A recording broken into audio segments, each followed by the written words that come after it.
সারা দেশ বিএনপির বিরুদ্ধে ফুঁসে উঠেছে এবং এইটা একটা অনিবার্য সংঘাতের দিকে অগ্রসর হইতেছে। আমি গত পরশু একটা ভিডিওতে দেখাইছিলাম যে টিনের চালে কাউয়া তারিক জিয়া বলে মিছিল, দেখেন আরেকবার।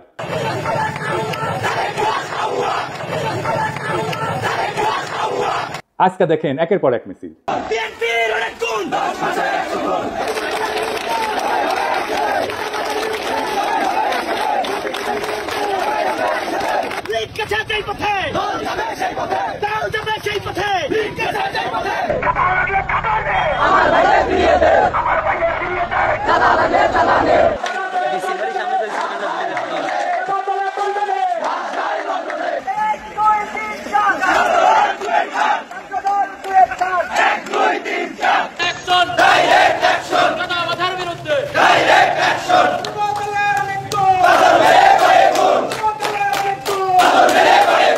তারেক রহমান বলছেন অন্যায়কারী যেই হোক আমরা প্রশ্রয় দেব না।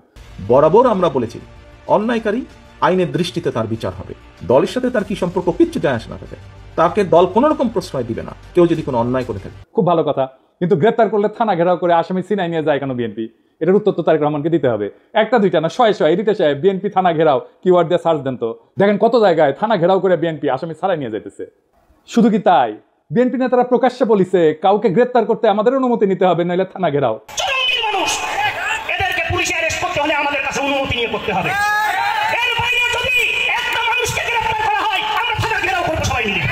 আপনারা মব মব করে ফেনা তুলতেছেন, কিন্তু আসল মব তো আপনার দলের লোকেরা তৈরি করতেছে। শোনেন কি অবস্থা। প্রতিদিন আমাদের 30,000 টাকার মতো সে নিতেছে। আমি জেনেছি যেটা যে মালিক সমিতির কাছে তারা 5 কোটি টাকা চাঁদা চেয়েছে। এক যুবদল নেতা যাত্রাবাড়ির নাম ফাহিম, আতর্কিতভাবে কয়েকজন লোক আসলো, আয়সা গাড়ি আতুর দিয়া দামদম পিড়াইয়া চলে গেল। বাইরে থেকে একটা ইটা মারে, গ্লাস ভাঙে আমাদের শরীরে, বাল বাচ্চাদের শরীরে পড়লে অনেক উইন্ডো জায়গা, এই জন্য আমরা আতঙ্কে যাইতেছি।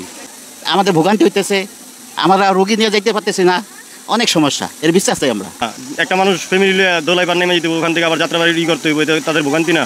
এই পরিস্থিতি আমাকে জানে কোনো নিরাপত্তা নাই, সেজন্য আমাকে ঢুকতে দেয় না। আবার গাড়ি লিয়ে আসলে 5,000 টাকা জরিমানা দিয়ে এবার গাড়ি নিবি, এই ডরে আমরা গাড়ি যাত্রাবাড়ি যাই না, আমরা দোলাই পার ঘুরে আসি।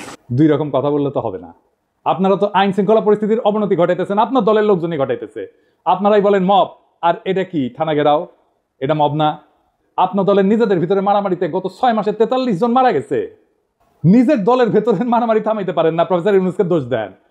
আবার দেখেন বিএনপি অফিসে কে বা কারা ককটেল মারছে, এটা অতি জঘন্য কাজ হয়েছে, কিন্তু এর রিয়াকশন দেখেন। কিছুক্ষণ আগে বিএনপির পার্টি অফিসে ককটেল মারছে ওই রাজাকারের বাচ্চারা।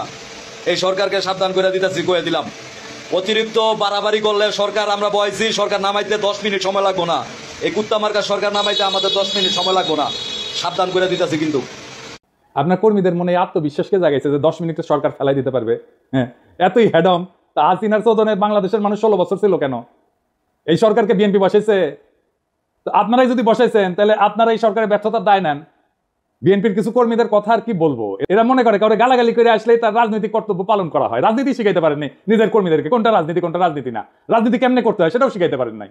আমি মাঝে মাঝে কমেন্টগুলো দেখি, আপনাদের দেখাই। এই ভিডিওটা আপনারা দেখেছেন না? তারেক রহমানের বিরুদ্ধে যত রকম অপপ্রচার আছে সেগুলো ডিবাঙ্ক করা হয়েছে, মানে সেগুলোর বিরুদ্ধে বলা হয়েছে এবং সেগুলো দেখানো হয়েছে যে এগুলো অপপ্রচার আমি করেছি। আমি সেখানে এসে বিএনপি কর্মী গালাইতেছে, সে ভিডিওটা দেখেই নাই, থাম্বনেল দেখেছে। ওরে কেউ বলছে বা নিজেই বুঝিছে পিনাকির ভিডিও যা যা বিএনপির বিরুদ্ধে আছে তার নিচে গালাগালি করে আসবে।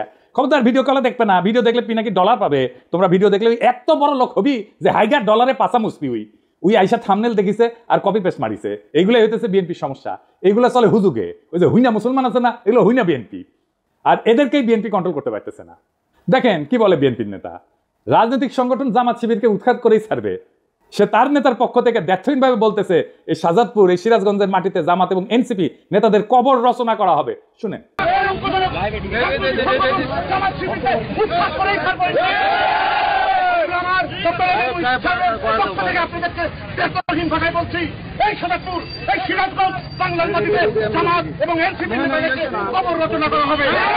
এর নাম হইতেছে আমির হোসেন সবুজ, সাংগঠনিক সম্পাদক শাহজাদপুর উপজেলা বিএনপি। আবার দেখেন তারেক জিয়াকে নিয়ে সন্তান বন্ধ কথা বলছে, তাই ছাত্রদল নেতা সদল পদে যায় বয় বৃদ্ধ পিতাকে শাসাইতেছে। সকাল 10টা পর্যন্ত সময় বেঁধে দিচ্ছে, এর মধ্যে ক্ষমা না চাইলে যে জায়গায় পাই আমরা বিচার করবো বলে হুমকি দিচ্ছে। শুনেন,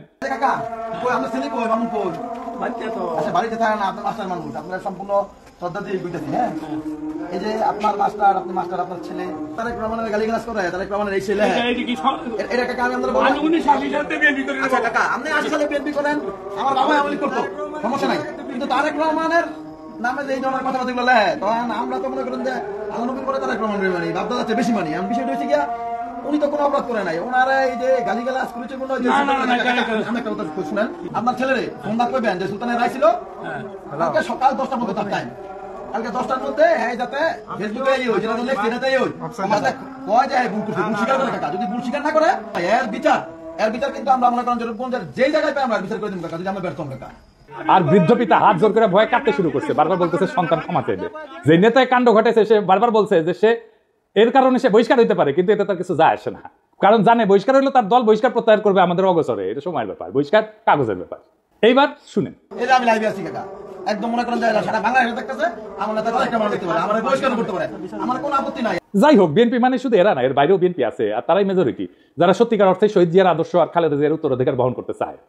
তাদের অনেকেই আমাকে গত ভিডিওর পরে ফোন দিছে, বিএনপির নানা পর্যায়ের নেতাকর্মীরা, অনেকে বলছে যে ভাই দিন শেষে আপনি ইলিয়াস আর কনক মিলা বিএনপির ড্যামেজ কন্ট্রোল করলেন, এখন অনেক পোস্টে হোস্টাইল রিয়াকশন কমেন্ট অনেক কমছে, অনেকে বলছে যে কাজটা ভালো করেন নাই, বিএনপিকে রক্ষা করতে যাইয়া। আমি আসলে বিএনপিকে রক্ষা করতে যাই নাই, দেশের স্বাধীনতা সার্বভৌমত্ব রক্ষা করতে গেছি, আর বিএনপির ভুলগুলো ধরায় দেওয়া থেকে আমি সরে আসি নাই।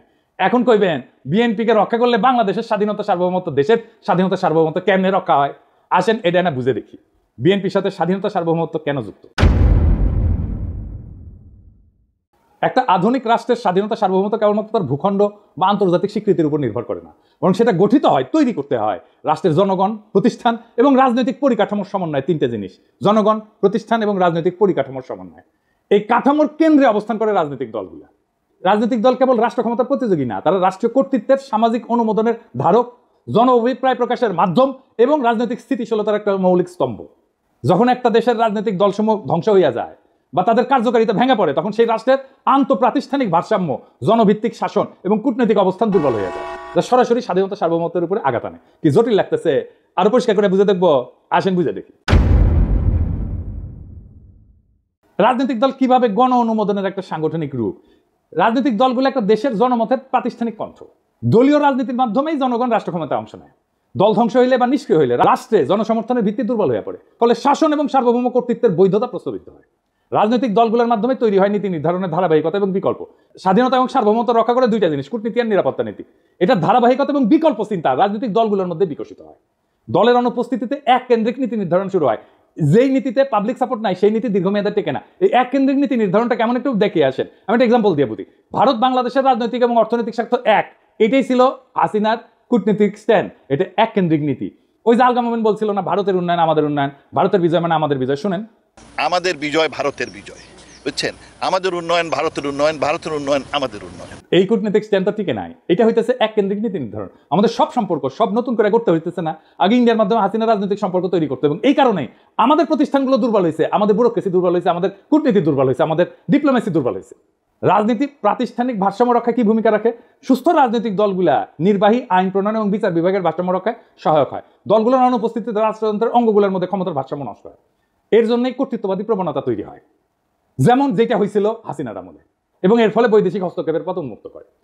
আমি কয়েকটা প্র্যাকটিক্যাল উদাহরণ দিয়ে বুঝাই দিতেছি।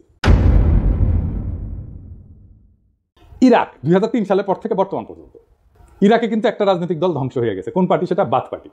এটা পতনের পর যে রাজনৈতিক শূন্যতা তৈরি হয়েছে, পশ্চিমা শক্তি নির্বাচন ব্যবস্থা চাপাই দিল, নিরাপত্তাহীনতা এবং জাতিগত বিভাজন রাষ্ট্রের ভিতরে সার্বভৌমত্ব কর্তৃত্বকে দুর্বল করে দিচ্ছে, আর রাষ্ট্র হিসেবে দাঁড়াইতে পারতেছে না ইরাক। জাস্ট বাথ পার্টি নাই জন্য, যত খারাপ পার্টি হোক। লিবিয়া গাদ্দাফি শাসনের পরে যে রাজনৈতিক শূন্যতা তৈরি হয়েছে, গাদ্দাফির যে পলিটিক্স ছিল সেই পলিটিক্সটাকে পূরণ করতে পারে না, তাই দেশটাতে মিলেশিয়া, বিদেশি হস্তক্ষেপ প্রধান নিয়ন্ত্রক শক্তি হয়ে উঠছে। রাষ্ট্রের সার্বভৌমত্ব আজও পুনঃপ্রতিষ্ঠিত হয়নি। আবার দেখে আফগানিস্তানে মার্কিন দখলদারির সময় তারা তো সাহায্য দিয়েছে প্রচুর, নানা ধরনের কনসালটেন্সি দিয়েছে, মেলা মানুষকে শাসন ক্ষমতায় বসাইছে, নানা শক্তিকে ক্ষমতায় বসাইছে, কিন্তু দেশটা শান্ত হয় নাই, দেশের প্রগতিও হয় নাই, কারণ রাজনৈতিক শূন্যতা ছিল। রাজনৈতিক শূন্যতা থাকলে সেই দেশ যে আগায় না, তালেবান পূর্ব আফগানিস্তান তার প্রমাণ। এখন আগাইতেছে না, এখন আগাইতেছে। কেন আগাইতেছে? কারণ এখানে পলিটিক্যাল ভ্যাকুয়ামটা নাই, আর পূরণ হয়ে গেছে। এইটা নিয়ে একাডেমিক অনেক আলাপ আছে, আসেন সেই আলাপগুলো একটু এক এক করে দেখি। গামসির একটা হেজিমনির ধারণা আছে, আমি অনেকগুলো এপিসোডে এটা বলছি। মানে দলগুলা জনগণের মত এবং রাষ্ট্রীয় শক্তির মাঝে সাংস্কৃতিক এবং রাজনৈতিক সেতু বন্ধন তৈরি করে। দল ধ্বংস হইলে এই হেজিমনিক বা কর্তৃত্বের যে ব্লক এটা ভেঙে পড়ে, ফলে বিদেশি শক্তি এবং স্থানীয় সুবিধাভোগীরা নতুন করে ক্ষমতা নির্মাণে নেমে পড়ে, যেটা হয়েছে আজকে। হান্না আরেন্ডের পাওয়ার ভার্সেস ভায়োলেন্স বলে একটা তত্ত্ব আছে। ওখানে উনি বলছেন যে রাজনৈতিক দলের অনুপস্থিতিতে রাষ্ট্র জন্ম নেয় সহিংসতা নির্ভর প্রশাসনিক ব্যবস্থা, যার উপরে জনগণের কোনো কর্তৃত্ব থাকে না। এতে সার্বভৌমত্ব কেবল প্রতীকী থাকে, কার্যকর থাকে না। আর একজন দার্শনিক আছে ম্যাক্স ভেবার, এটা ওয়েবার বলে অনেকে, এটা উচ্চারণ আসলে ভেবার। তার একটা লেজিটিমেসি এবং অথরিটি বা কর্তৃত্বের বৈধতার তত্ত্ব আছে। উনি বলছিলেন যে একটা রাষ্ট্র কেন চলতে পারে, কেন মানুষ শাসকের কথা মেনে চলে, সেটা বোঝার জন্য আমাদের দেখতে হবে কর্তৃত্বের বৈধতা কোথায় থেকে আসে। উনি বলছেন যে 3 ধরনের শাসন থেকে কর্তৃত্বের বৈধতা আসে। একটা হচ্ছে ন্যাশনাল লিগ্যাল অথরিটি, বৈধ বা আইন ভিত্তিক কর্তৃত্ব, মানে যখন শাসকেরা নিয়ম করে নির্বাচিত হয়, সংবিধান আইন প্রতিষ্ঠা করে, প্রণয়ন করে, প্রতিষ্ঠানের মাধ্যমে রাষ্ট্র চলে। এই রাজনৈতিক দলগুলো এই ধরনের কর্তৃত্বের মূল মাধ্যম, কারণ দল নিয়ম মেনে প্রতিযোগিতা করে ক্ষমতায় আসা যায়। 2 নম্বর হইতেছে ক্যারিসমেটিক অথরিটি বা ব্যক্তিগত আকর্ষণে চালিত শাসন। কেউ হয়তো অত্যন্ত জনপ্রিয়, আবেগী বক্তা বা যুদ্ধনেতা, তাকে মানুষ অনুসরণ করে, তিনি নিয়ম বা আইনের চেয়েও ব্যক্তিত্ব দিয়ে রাষ্ট্র চালান। যেমন হইতেছে হিটলার, মোদি, গাদ্দাফি, এমনকি হাসিনাও, মুজিবও, মানে সোহরাওয়ার্দীর বডিগার্ড। 3 নাম্বার ট্র্যাডিশনাল অথরিটি বা ঐতিহ্যগত কর্তৃত্ব, মানে আমাদের পূর্বপুরুষরা মানতো, ওরাই সবসময় চালায়, আমিও মানি, এই ধরনের আর কি। এটা রাজতন্ত্রে চলে, জমিদারি সামন্তবাদী শাসনে চলে।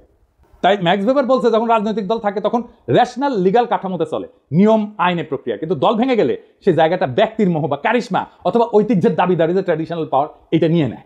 এতে শাসন অস্থিতিশীল হয়ে পড়ে, কারণ ব্যক্তি যদি মরে যায় বা জনপ্রিয়তা হারায় তখন শাসনের ভিত্তিও ভেঙে পড়ে।